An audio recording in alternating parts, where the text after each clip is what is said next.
E aí pessoal?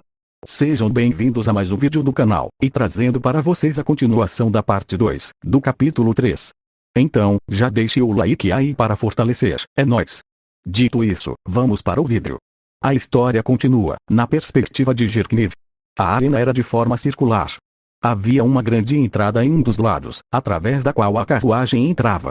Essa entrada levava às salas VIP, e pouquíssimas pessoas faziam uso dessa entrada. As outras entradas eram usadas para a entrada e saída dos frequentadores regulares, ou para o transporte de carga. Estes foram os três principais tipos de entradas para a arena. Os primeiros a descer da carruagem foram, naturalmente, os dois cavaleiros, servindo como guarda-costas. Depois de verificar a segurança do local, Jirkniv saiu. 5 homens esperaram por eles lá. A vestimenta deles parecia totalmente fora de lugar para a entrada VIP. Jirkniv podia avaliar o valor de qualquer obra de arte em particular com o olhar, mas ele não podia adivinhar tais informações de seus equipamentos ou armaduras. Isso foi porque o que eles estavam vestindo era roupas cotidianas e ao mesmo tempo equipamento de guerra. Não eram a roupa dos guardas da casa de um nobre, mas a panóplia de veteranos, endurecidos pelas batalhas. Pelas regras normais de etiqueta, a parte inferior deveria ter se apresentado primeiro. No entanto, alguns aventureiros não se importavam com status ou posição, e esses eram aventureiros. Ainda assim, ele era o governante do império. Seria realmente apropriado que ele abaixasse a cabeça para os aventureiros. Em meio a esse constrangimento, o homem em pé, no centro do grupo de 5 falou: Vossa Majestade, o Imperador, Jirkniv Unifarlord Alnix. Eu acredito que esta é a primeira vez que nos encontramos. Me sinto honrado. Somos a equipe de aventureiros, Pássaro Fio Prateado, somos os Adamantaitos, que aceitaram o pedido de prestação de serviços de segurança. Eu sou o líder da equipe, Freyvaldes. Prazer em conhecê-lo. Sua voz digna ecoou pelos arredores. Ele tinha um alaúde nas costas, e um florete na cintura. Ele usava uma cota de malha, que envolvia seu corpo, em luzes estranhas. Todo o seu equipamento não refletia apenas a luz, mas emitia um brilho mágico por dentro. Cada pedaço de sua panóplia parecia um item mágico, de primeira categoria, especialmente o alaúde, que também era conhecido como Star Symphony. Ao observar a atitude completamente confiante do homem, Jirkniv recordou-se de vários meses atrás, e não pode deixar de sentir alguma inveja. Jirkniv falou: Eu ouvi sobre os feitos de vocês, o time de aventureiro, de mais alto nível do meu país. Essa saga heróica, de como você matou um radiante Crawler, realmente fez meu sangue ferver. Portanto, eu sei sobre todos vocês, até certo ponto. No entanto, como esta é uma oportunidade rara, posso incomodá-lo pessoalmente, para apresentar os heróis do meu país para mim. Freyvaldes falou. Então, permitam-me, como o bardo. Alguém interrompeu. Vai falar essa coisa. Maus a sinceridade, mas meu ouvido não é penico não. Isso me irrita. Espadas curtas brilhantes, ou outras fírulas. De qualquer forma, simplesmente pula essa parte, não. Ou não é, Seu Majestade. Desculpe eu falo assim desde que nasci. Não tem problema, né? O homem ao lado de Freyvaldes deu um passo à frente, e inclinou a cabeça gentilmente. Ele era um homem atarracado e baixo. Embora ele tivesse um sorriso no rosto, aqueles olhos, desproporcionalmente pequenos, não tinham alegria neles. Ele era Keilano Sobersten, um homem com a profissão de ladino, conhecido como o Planejador. Não havia muita informação sobre o Planejador, então, havia muito que permanecia desconhecido sobre ele. Ele provavelmente estava mais perto do submundo, e mais envolvido em emboscadas e assassinatos, do que um ladino comum. Jirkniv indicou que não deveria se preocupar com isso, e então, Basilord riu, e falou: Sem problemas. Sua Majestade está acostumado a isso. Keila falou: então se é o tal do Relâmpago, um dos 4 cavaleiros. Nasceu naquelas bandas também, parceiro. Basilord falou: não, provavelmente em um lugar diferente. Eu saí em um pequeno beco sujo. Você deve ter saído de um lugar mais profundo e escuro do que eu. Keila falou: Saquei. Seu cheiro é diferente mesmo. Desculpa, tinha ficado felizão. Freyvaldes falou: Está tudo bem, nuvem negra. Keila falou: Eu não me chamo dessa coisa, de nuvem negra não. Falo a sério. Isso aí chefe, é invenção seu.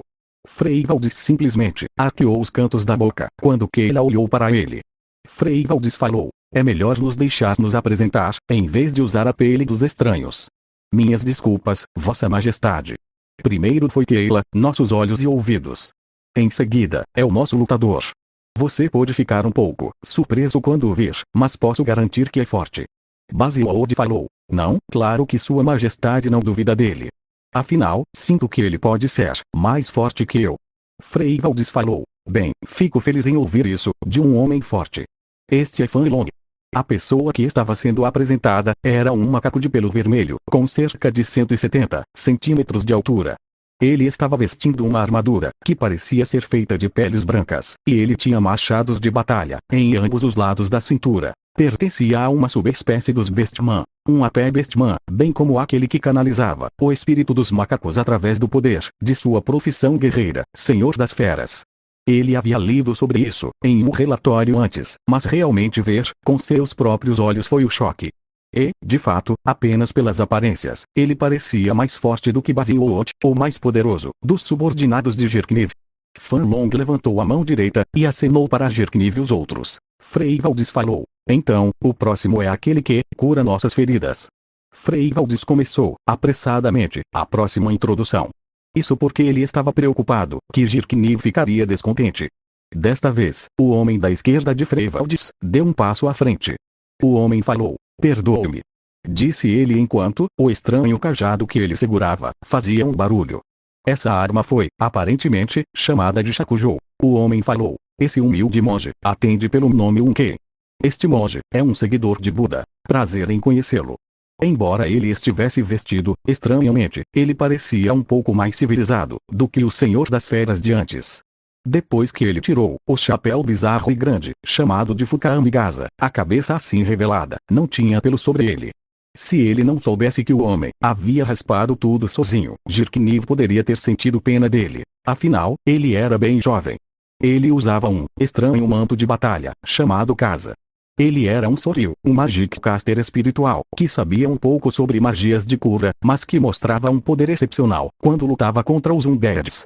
O Buda que ele seguia veio do extremo sul e tinha poucos seguidores. Alguns o viam como um dos seguidores dos 4 deuses. Pouco se sabia sobre ele, e não havia interesse em construir um templo para tal deus dentro da capital imperial. No entanto, Jirkniv sabia que a existência deste homem era considerada uma espécie de perturbação. Basicamente, os templos definem o preço para o uso da magia de cura. No entanto, quando um usuário solitário e não afiliado de magia de cura apareceu, como eles lidariam com ele? O que eles fariam se aquele homem fosse também um aventureiro da mais alta ordem, um aventureiro adamantaíto? Não havia nenhum elo particular entre o governo do império e a religião. O fato de Jirkniv não ter laços com eles poderia ser considerado boa sorte. Ele não queria mais se envolver em questões problemáticas. No entanto, ao verificar, através do registro do homem, ele descobriu que ele apresentou um desempenho excepcional contra os Undeads, o que chamou imediatamente a atenção de Jirkniv. Se necessário, ele pôde precisar aplicar a pressão necessária nos templos. Claro, isso só acontecia se suas habilidades fossem realmente efetivas. Jirkniv falou. Entendo. Então, o último deve ser Poadon. Frei Valdis falou. É como diz, Vossa Majestade. O homem que Frei Valdis guardara para o final era mais estranho que os anteriores. Ele era, indiscutivelmente, o mais bizarro dos 5 homens, e abaixou a cabeça para Jirkniv. Sua parte superior do corpo estava bronzeada de preto, com estranhos padrões brancos pintados em cima dele. Isto era provavelmente porque ele era um membro da profissão estranha, chamada Totem Xamãs. Jirkniv falou. Você não está com frio. Poapon falou. Eu já tenho item mágico que protege contra mudanças na temperatura. Então, não há nenhum problema. Jirkniv não pôde deixar de se sentir surpreso com a resposta, que era mais normal do que ele esperava. Ele havia recebido relatórios sobre sua aparência esquisita, bem como a notícia de que ele era uma pessoa normal, acima de tudo. Ainda assim, a absoluta dissonância o encheu de surpresa. Olhando mais de perto, ele parecia bastante bonito, e bastante jovem também, porque ele escolheu essa profissão. Parte dele queria saber, mas ao mesmo tempo, agora não era hora para isso. Jirkniv considerou os membros do Pássaro Fio Prateado diante dele. Esta era uma equipe estranha, composta de membros estranhos. A única coisa que eles tinham em comum era que eles carregavam uma pena de prata em algum lugar acima do peitoral. No caso do Totem Xamã, estava na cintura. Aquelas penas brilhavam com luz prateada, como se tivessem acabado de ser polidas. Jirkniv falou: entendido, senhores. Então, eu estarei sob seus cuidados hoje. Freyvaldes falou: deixe isso para nós, Sua Majestade. Pense nisso como vindo a bordo do nosso navio. Jirkniv não pôde deixar de sorrir ironicamente ao ouvir as palavras de Freyvaldes, e decidiu ir embora. Contudo, Kayla falou: Gentai, Sua Majestade. Disse Kayla, em uma voz maçante. Nós aqui fomos contratados para proteger Sua Majestade. Então, faz favor, você tem que ficar colado com a gente, certo? Jirkniv falou: não é uma questão de certo ou errado. Vocês foram contratados para me proteger. Então, farei o que julgar necessário. Além disso, se você acha que precisa usar sua força, sinta-se à vontade para fazer pedidos. No entanto, gostaria de solicitar que fiquem perto de mim o máximo possível. Kayla falou: ah, tá. Então, a gente podia ordenar 4 cavaleiros se for assim. E acho que isso é coisa de peixe grande agora. Então, rapaziada, cês ficam ao lado do Seu Majestade. Mas se acontecer alguma coisa, corram quando a gente disser. Isso deve servir. Então, solta esse som, chefe. Freyvaldes falou: certo. Minhas desculpas pelo tom de Kayla, Vossa Majestade. Não importa quantas vezes eu diga a ele, ele sempre acaba fazendo isso. Jirkniv falou: não precisa se preocupar. Dito isto, pode ser problemático se ele fizesse isso em uma área pública.